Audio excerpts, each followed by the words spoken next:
Hey guys, welcome back to the Ad Beacon YouTube channel. Again, this is a platform for marketers, by marketers. Stoked to talk about Facebook ad campaign structures in 2022, what you need to do to set yourself up for success. Can't wait to see what you do with this information. Let's go.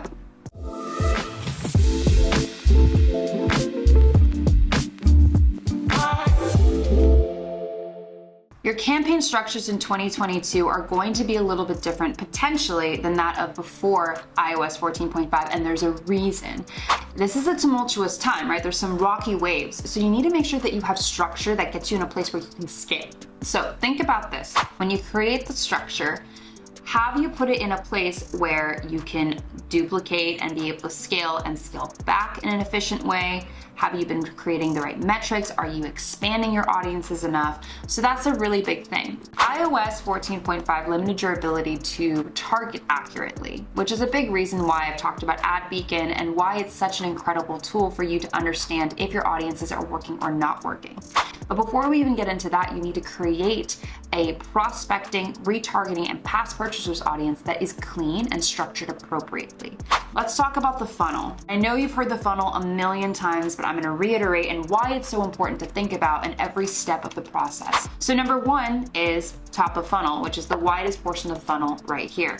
That's your prospecting. That's going to be a bunch of people that have never heard about your product or service before. Probably haven't purchased just yet. Those are going to be the more pricey purchasers because they're most likely not going to convert. Retargeting is going to be the portion of the funnel where people have heard about you, have seen an ad, but didn't necessarily buy your product just yet. So this is a great win with a promotion. Here's 20% off, try it out for your first time, etc. And then past purchasers are going to be the smallest part of the funnel. These are people who have purchased from you, but how do you re-engage with them? How do you increase that lifetime value based off of an upsell opportunity or just making sure that you build your email list as well for LTV? So really great portion of the funnel. So as you're building this campaign structure, you have to keep those things in mind, especially with budgets and how you're allocating it. So let's start at prospecting. I would start with a pretty hefty budget. I like to go 60, 30, 10 in comparison to some other marketers could do 70, the drill is completely up to you. Like how you want to do it is completely up to you. That's my formula, 60, 30, 10. So 60% of your ad budget should go to prospecting. I like to structure mine with a CBO campaign to begin with, 7-day click, 1-day view attribution window. Again, Ad Beacon is going to be different, but make sure your entire account is the same attribution window. If you don't have this, you're going to have some issues being able to see the account as a whole. And again, a lot of people compare, especially myself, compare your ad campaigns as a whole, your account as a whole, like a ship. If the anchor is down, there's a hole in the sails, there's all these issues happening, you're never going to be able to scale or take it to the next level if you can't see everything right in front of you. So that's something so important. Number one, attribution should be exactly the same.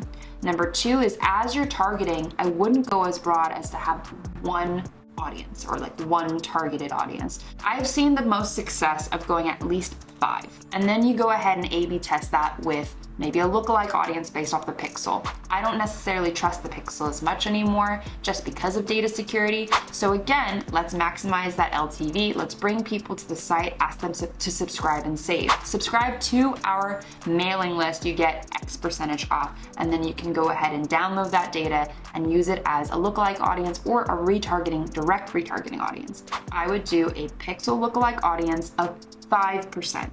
1 to 2% doesn't work as much anymore. So I recommend bringing it out to 5 and even greater.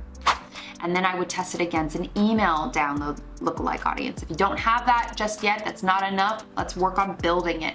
But that would be my test. And then I always have an open audience. So this is no age range. This is no gender specific, anything geographic specific. This is a control just because post iOS 14, everything needs to be broader.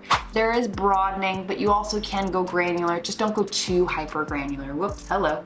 And you just need to really focus on creating the right structure for testing. I start with CBO and then you can bounce to ABO. That is your option, but that would be the prospecting portion of the campaign.